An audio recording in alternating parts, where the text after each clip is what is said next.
AM 560, The Answer. Good morning, Dan and Amy. Well, a few minutes ago, we played a clip from the House floor where, as the end of the Illinois General Assembly session nears, the end of this month, you had House Democrats working diligently to set up those inter-chamber sporting events. But that's not all they're doing. No, they're also looking to try and put gun shops out of business. So, you Chicago Democrats, it's the old story of the scorpion and the frog. It's just their nature. They don't do anything to quell violent crime in Chicago, so they have to blame suburban gun shops. Richard M. Daley was an impresario at this. You got Father Flagler. And now you got Senator Don Harmon, a socialist from Oak Park, who's advanced legislation called the Gun Dealer Licensing Act. And for more on what that act would do from an actual practitioner in the space, we're pleased to be joined by Dan Eldridge, who is the owner of Maxson's Shooter Supplies and Indoor Range in Des Plaines. Dan, thanks for being with us. Appreciate it. Good morning. Thanks so much for having me. Yeah, you're absolutely right. It is their nature. They just can't help themselves. Illinois passed this hot mess of a bill at the end of April by a single vote, and it will be heard in the House next week, at least in committee. So what does it mean? What it means is state control of what we do, how we operate our business. So what will it do in terms of stopping the mayhem in Chicago? Absolutely nothing. The gangbangers do not buy their firearms from firearm dealers. That's proven time and time again, surveys of Cook County inmates, so on and so forth. But what it will also do is it will harass legitimate law-abiding dealers and law-abiding gun owners. A lot. But now Senator Harmon says they have traced back to 3 suburban gun shops, 17% of the guns used in the commission of crimes. And so all they want to do is set up a licensing board to oversee the operation of gun shops in Illinois. They'll be comprised of stakeholders from a range of perspectives and, just to try and ensure that suburban gun shops like yours aren't selling guns to criminals that use them to commit crimes. Well, like most propagandists, they say things that sound on the surface perfectly reasonable, or as they like to say, commonsensical. But the reality is they're misleading people, and they know they're misleading people. When they say a gun is traced back to a dealer, all that's telling you is where that gun was originally purchased when it was new, period. It does not tell you whether the gun was recovered at a crime scene, legally possessed, illegally possessed, what have you. These guns that are recovered in crime scenes are an average of 9 to 13 years old. 90+% of them were obtained illegally by criminals. So this is the equivalent of holding a car dealer responsible for a DWI fatality 10 years later by somebody who bought the car used. It has absolutely nothing to do with my business or my customers. So with this bill, they're simply trying to drive you out of business. What can you do to protect yourself? How can you fight back? We are encouraging our customers and customers across the state, voters across the state, to contact your state representative. Tell him or her that you oppose SB 1657, gun dealer licensing. The other side has slick propaganda. They've got slick social media. They've got all the Bloomberg money.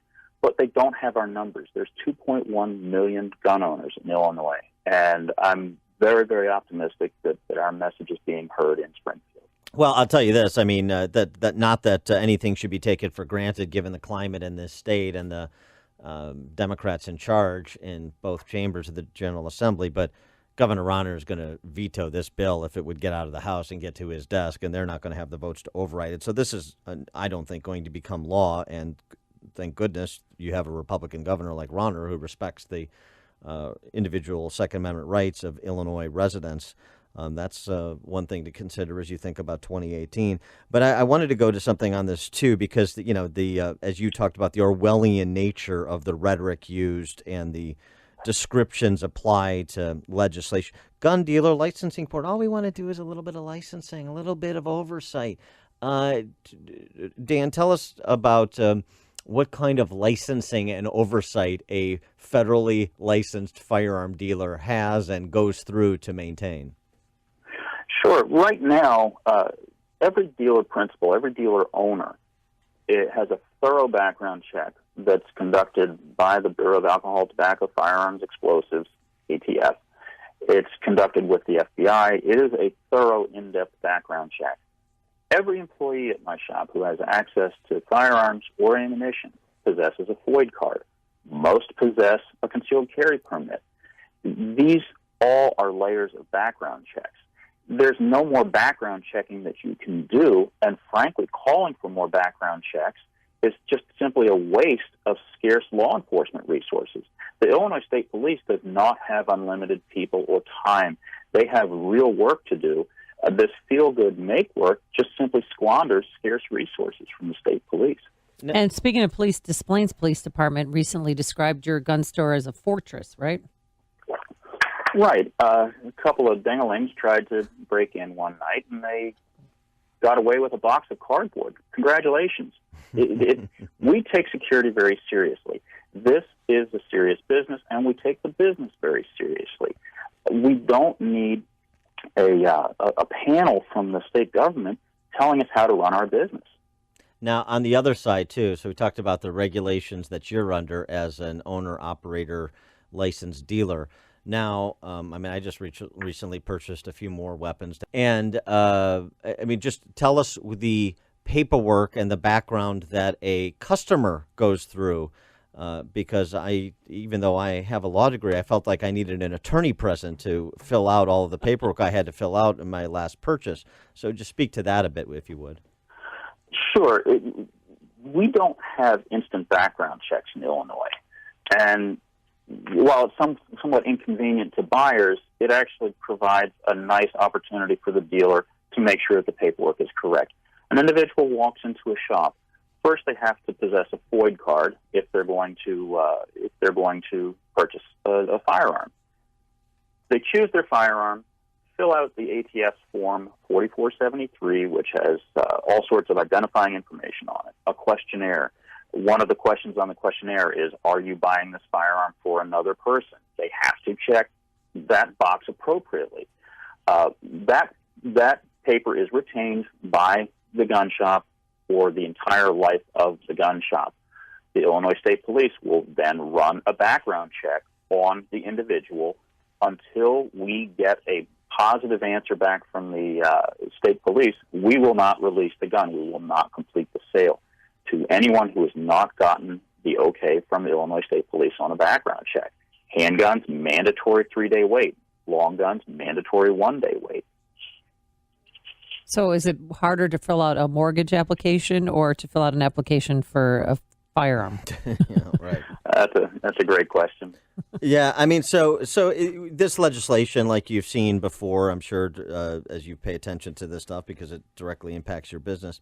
What would it do for gun shop owners like you in terms of the operation of your business? Because I've heard from other gun shop owners who are smaller say basically this would the requirements of this legislation would put me out of business. Be specific, if you would. Sure. We would estimate, just in talking with the Office of Professional Licensing in Springfield and the governor's office, the best estimates are the license itself would be about $5,000, which is going to put a lot of the smaller people, they're just not going to find it worth doing it at that point. But what's worse is they set up a board of 5 people, at least 3 of whom, more likely 4 of whom, have an axe to grind against guns. This board is what's setting all of the rules and standards. None of this is set in the act, so everything in here is to be determined. Well, okay, if they've just created an open framework, we have to assume it's going to be as bad as possible. Given a Democrat administration in the future, you have to assume the worst. So they set what our security needs to look like. They set training requirements for our staff. The chief law enforcement officer or county sheriff has to give me a permission slip to operate. All of these things add up, and on the surface, again, like any propaganda, they sound perfectly reasonable and common sense. But what if the board said, Well, we think that 10 hours a week of training is essential to the safe operation of a gun shop. We have no recourse. They've suspended all of the due process for these sorts of licensing hearings. Unlimited complaints, anonymous complaints, and we can't answer with evidence that, no, we're not breaking the law. We have to go down to Springfield and sit before this board with an attorney. They can basically bleed anyone to death with this law. I mean, for the smaller operators, even a requirement for on the security system piece of it could put you out of business. It could be in the tens of thousands of dollars. We have to, under the law, every transaction must be videotaped. Every 4473 being filled out must be videotaped. And the videotape must be retained for 90 days on premises. So no cloud storage, no nothing. I don't know if you've ever worked with video surveillance before, but anything of reasonable quality, 90 days is a gargantuan amount of data. And yeah, that would for sure put a lot of people out of the game. All right, Dan Eldridge, the owner of Maxson Shooter Supplies and Indoor Range and Displays. He penned a piece on this topic for the Chicago Tribune, if you want to check that out as well. Again, it's Senate Bill 1657, the so-called Gun Dealer Licensing Act, if you want to contact your state reps as it moves from the Senate over to the House. Dan, thanks so much for joining us. Appreciate it. Thank you both. And he joined us on our turnkey.pro answer line. The stories you need to know to start your day. This is Chicago's Morning Answer on AM 560.